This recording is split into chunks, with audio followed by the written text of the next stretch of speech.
So या सिनेमाशी जसं की ऑलरेडी स्टोरी माहित होती असं आपण प्रथमेश यांना सांगितलं. सो या सिनेमाशी जोडणं जाणं म्हणजे तुझी सुरुवात ज्या वेळेला कळली कथा, तर हे करायचंय हे ठरलं होतं का की नाही याचा भाग आपल्याला व्हायचंच आहे, की काही प्रश्न होते मनात? सी बेसिकली सगळ्यात पहिले थँक्यू सो मच. मला सगळ्यात जास्त आनंद होतोय कारण वर्षाची सुरुवात छान अशा फिल्मनी होतीये माझ्या, आणि तेही रेड बेल थिएटरमध्ये आज म्युझिक लॉन्च होतंय. So I am happy, fortunate आणि थँक्यू सो मच तुम्ही सगळे इथे आला.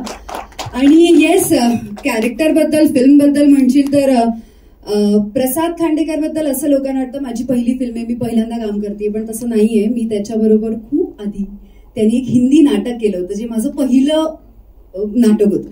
त्याच्यात त्यांनी ते डायरेक्ट केलं होतं आणि मी त्याच्यात काम केलं होतं. सो प्रसाद बरोबर त्यामुळे तेव्हापासून असं होतं. आत्ता आम्ही बसल्या तेच म्हणत होते मी त्याला, म्हणजे प्रसाद आठवतंय 10 वर्ष आधी जेव्हा मी नाटक करत होते तेव्हा आपण म्हणायचो हे तुझी पहिली फिल्म मीच करणार, तुझ्या पहिल्या फिल्म म्हणतो हो आपण करणार एकत्र, आणि आज ते स्वप्न पूर्ण होत आहे. So I am fortunate. आणि 3 रिझन आहे जसं सांगितलं. एक पहिलं प्रसाद, दुसरं सेजल मॅम, कारण सेजल मॅम बरोबर ऍक्च्युली फॅमिली रिलेशन आहे माझ्या नवऱ्याचे. सो त्यामुळे त्यांनी जेव्हा सांगितलं असं काही आहे म्हटल्यावर नाही म्हणायची संधीच नव्हती, आणि नाही म्हणजे म्हणायचंच नाही. ऑफकोर्स फिल्म अशी होती, पण त्यांनी सांगितल्यावर ओके. आणि तिसरं रिझन होतं स्वप्नील.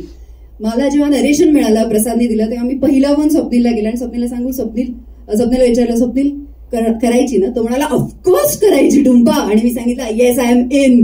मला अजूनही आठवतंय. आणि थँक्यू स्वप्नील अगेन. माझ्या सगळ्या फिल्म्स आतापर्यंतच्या माझ्या करिअर मधल्या चांगल्या फिल्म्स मी जेव्हा जेव्हा निवडल्या तेव्हा मी स्वप्नीलला विचारलं, त्याची परवानगी घेतली, त्याची परमिशन तो म्हणाला कर, तेव्हा केलं. आणि खरंच ही पण फिल्म त्यातलीच आहे. आणि I am crossing my fingers actually की आता सगळं तुमच्या हातात आहे. ऍक्च्युली आता 28 ला रिलीज होणार आहे. So thank you so much again. तुमच्या सगळ्यांमुळे मला ही संधी मिळाली की इतक्या छान कलाकारांबरोबर, स्पेशली कॉमेडी, आणि जो माझा फोटे नाहीये, मी पहिल्यांदाच करते ऍक्च्युली असं काहीतरी. आणि आता ते किती छान केलंय, कसं केलंय ते तुम्हीच ठरवा. पण thank you so much for this chance. खूप खूप शुभेच्छा. आणि जसं तू म्हणालीस की कॉमेडी पहिल्यांदा करतेस, पण टीजर मध्ये तरी असं वाटतंय की तो वास तुला जमलाय. कधी कधी होतं ना काखेत कळसा आणि गावाला वळसा, तुझ्याकडे असेल कॉमेडी आणि ती तुला या सिनेमाच्या निमित्ताने ती. पण खरं सांगू आत्ता मला कळलं ह्याचं मिनिंग काय. प्लीज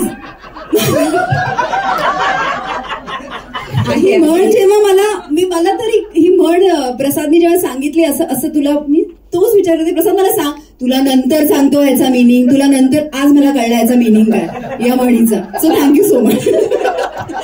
मला वाटतं दिग्दर्शकाला हवं असेल की ते तुझ्याकडून काढून घेण्यासाठी काही तुला खरंच माहिती नाहीये. पण येस ऑफकोर्स आम्हाला टीजर पाहून तरी नक्कीच असं वाटतंय की कमाल येणारच आहे. थँक्यू. यानंतर वळते रोहित माने यांच्याकडे. खरं तर तुम्हाला सतत आम्ही बघत असतो, रोहित, नम्रता, प्रसाद